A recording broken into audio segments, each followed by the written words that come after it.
Well, happy Father's Day, happy Sunday afternoon. There's a picture of a Metro car, a toy Metro car that I bought in Pennsylvania, but it's supposed to be for the DC Metro, and some more toy cars.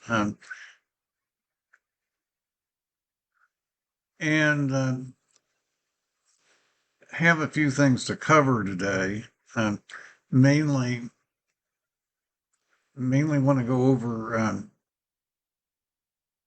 again the issue of my own speech. Uh, my own speech, my own critical thinking, or what I think is critical thinking, my own criticism of a lot of things that are going on, and versus my actual actions with respect to other people. I just want to run through some things today. Um,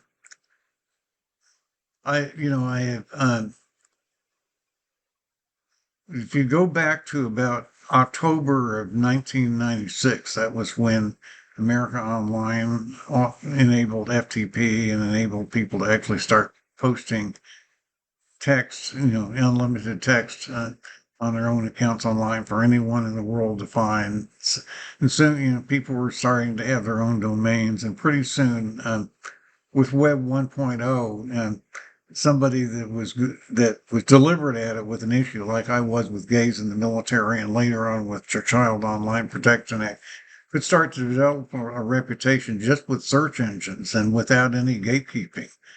And then that would, even just with the search engines, until about 2008 or 2009, then social media became more important. Social media algorithms. We just had MySpace at first, and then later Facebook and Twitter and all the others. And after about 2011 or 2012, the smartphones came in, and people started doing a lot more on their phones and less on their computers.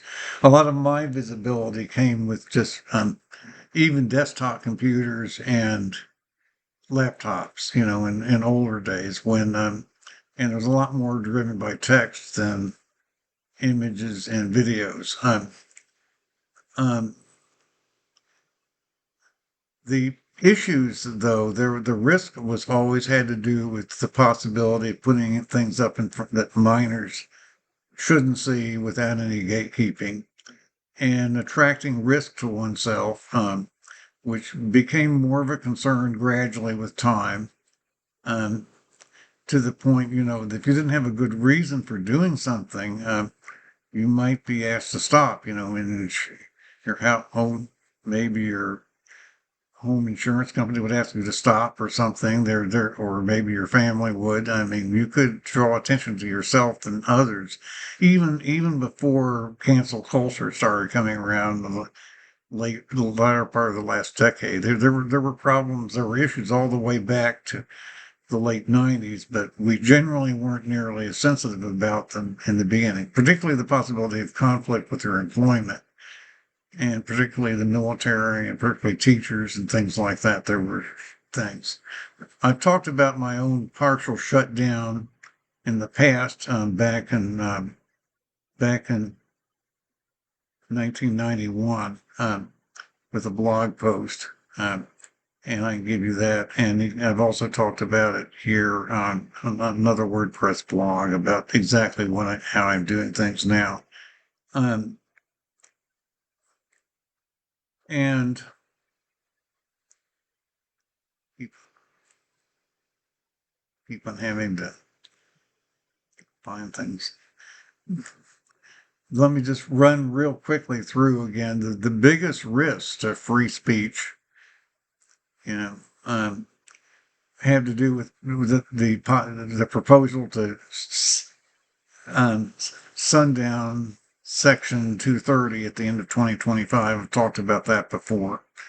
Um, and The idea of mandatory age verification in websites, I've talked about that before, which might even be sites today that you don't even have to sign on to or log on to at all, because of the risk of wanting to keep minors away from certain things.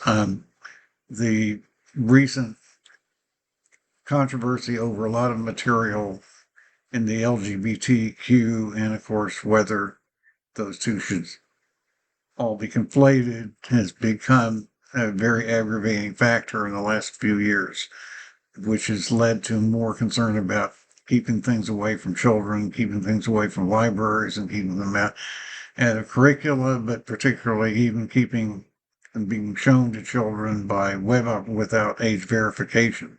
And that's something, and also the idea of mandatory warnings for mostly social media use being, that's mostly social media companies. Um, but these are certainly problems for legacy content creators like me. And the many people are very optimistic that the internet will take over mainstream media and replace it with all the problems there have been, the Hollywood strike and just, the reputation of even mainstream media outlets for telling the truth about a lot of things recently. There's a lot of optimism with a lot of people. And indeed, creators, even if one of the things, if I were really threatened with being put down, I could try to work with larger creators that actually have sponsors or um, actually have income to justify what we're doing. I could certainly try to do that, and I'm working on the idea that I would do that. Um, and of course, you all know that I'm also working on the possibility of film proposals um, for the books. And there's something about that, I'm taking a large, impact on controlling what is actually said, what would actually be the content of any film or series. The general idea, though, in book publishing is you're supposed to be concerned with as being an author, getting your book to sell and make money and pay its way, and then let somebody else worry about how to adapt it, even though Hollywood typically will hire an author to help. But generally, you're not supposed to have that much control over everything, even if it's your own content. You're supposed to be the author, the writer, and somebody else is supposed to make a living doing screenwriting. That's more the idea that a lot of the world has had in the past, and that may be breaking down. But that's something of concern. But um, just I do want to talk about a couple of things here. One of the things I do see myself as kind of owning my own karma, owning the issues I've had in the past, starting, with when I was expelled from William and Mary in 1961. The world was a very different place, and I had a certain responsibility. I had been privileged enough, even given my lack of competitiveness as a boy. I'd been given enough advantages that I could be expected to be responsible for for some of my own problems. So I do believe that in owning your own problems rather than simply trying to find a marginalized group that claiming that you belong to and simply claiming that it's about oppressor versus oppressed, and then trying to recruit more people to belong to your marginalized group to claim to get political power. I do believe in owning your own problems. Now, my own biggest problem from a moral point of view is although I talk a lot about problems, and I think I do show critical thinking, I don't interact personally very much with people who actually are in need, um, especially people, um, especially people who seem unappealing compared to their biological sex, just like with their people vary within a family or a tribe or within a sex or within any group. People vary in ability and talent and merit, and I tend not to be very interested in connecting with people unless, well, if have a very narrow range as to what I feel attracted to, and that's upward. We call that upward affiliation, is a psychological term. But even working with people generally in business, I associate with people when there's something specific mutual gain to be pursued. And in that case, I'm not concerned about whether they're attractive or not. Just like anyone else, I'll be just like anyone else would be. But um, I can, because I've been kind of privileged over particularly with the inheritance, and I could have probably done a lot more to kind of pay my dues than I did, particularly when mother was alive until 2010. And then, I turned down the chance to prove I could pay my dues a couple of times. There've been a few circumstances that were disturbing. One of them is, why didn't I become a tax preparer? That was something I was asked a lot. Why didn't I do this? I could have become a mail handler. There's some the substitute teaching didn't work out, and there was one incident regarding my speech regarding that. But the real problem, though, that when you get into confined spaces, it's very clear that I'm very picky about who I connect with personally, much more than most people, and that kind of rubs some people the wrong way. Now, the way I look at things is sort of that, it's okay to look at heteronormative expectations and say, the best way for people to learn to take care of other people, which is sort of a moral requirement in our society if they can, is to have their own kids in a normal heterosexual marriage. Again, with gay marriage, we've kind of changed the meaning of words a little bit to take to not have people on the spot, like me, on the spot as much, but to have the idea that if you have your own kids, it's much easier to learn to take care of other people, as long as you have the skills too, as long as you have those practical skills to do practical things every day that maybe you wouldn't do for yourself and maybe you don't do all the time, but you still need to be able to do them.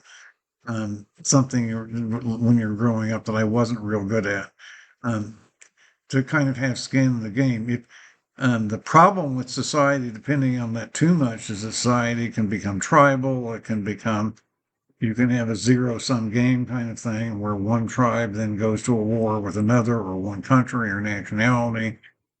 That's basically what you're seeing now. We've always seen that's what you're seeing with Russia right now, going after Ukraine, is zero-sum game thinking. And so the problem with that kind of traditional morality, which is you're hearing a lot about from that part of the world right now, especially from Russia, for example, and countries like Hungary and so forth.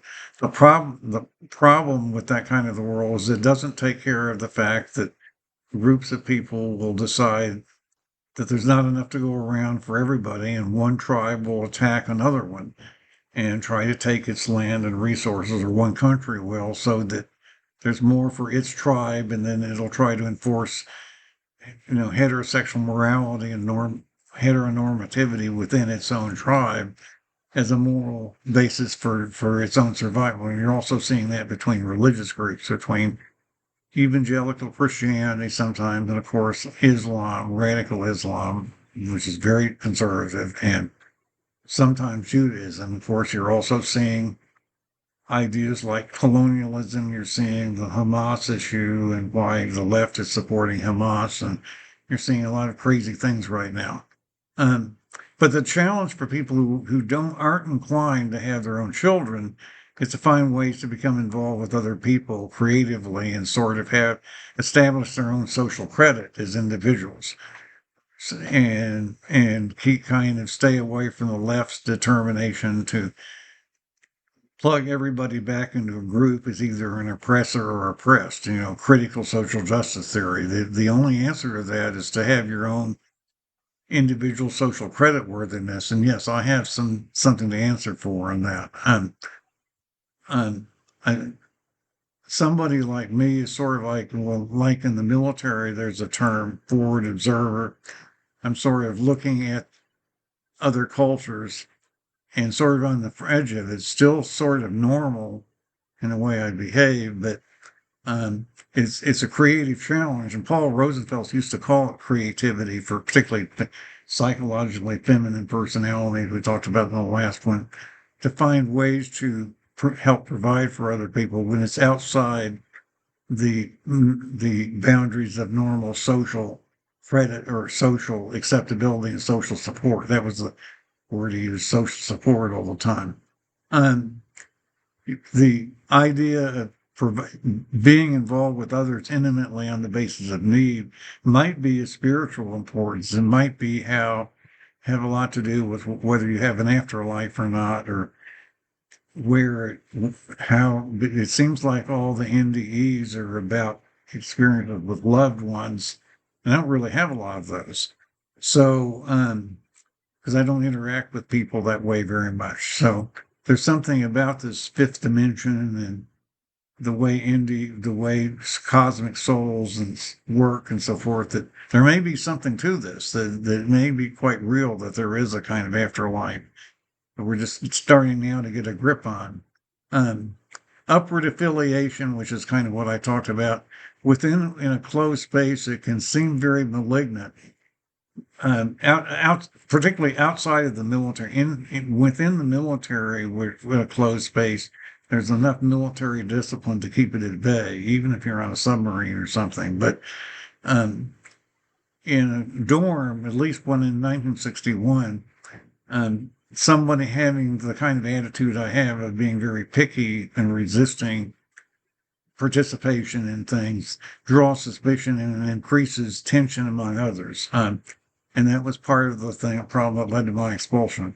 Now, I want to talk to just a couple of things: the Trump and Biden, the debate coming up this week, and of course, the election, which is very, very critical. I keep on. All right. I think many people, particularly who support Trump, and you say, well, aren't you worried about the democracy, and aren't you worried there'll be a dictator and all this and that, and worried about Project 2025 and what's going to happen to everybody? Won't he become another Hitler or something? No, I don't really think so. I think many normies, if you want to call us that, they're more afraid of the authoritarianism on the far left, especially if the extreme demands of critical social justice theory, just on because you belong to the wrong oppressor class or something, you have to pay something back. They're more concerned about expropriation from the left than they are about anything that Trump can do. They're even more concerned about free speech being shut down from the left than they are from the right, generally speaking. And there's some indications that Trump might try to exploit this division between LGB and the rest of, the TQ. There are a lot of, particularly gay men, and you get true conventional lesbians too, who want nothing to do with queer theory. And Trump is starting to there's some signs that Trump has gotten wind of this, and he might try to exploit it. I know there's something about log cabin Republicans now getting back involved with supporting. There was some controversy about that. So I don't know whether, certainly the conservative administration will be very bad for the TQ part of the community. I don't know how much it would spill over back to original gay rights. And we're not as separate as we'd like to think we were. I've talked about that before, but that could be a real thing. The biggest problem I have with Trump, and he could have been a good president. The problem was his behavior and his crimes that he committed around the time of the 2020 election and January 6th, particularly on that day. I have a real problem with. And as I think a lot of people do, reasonable people do. And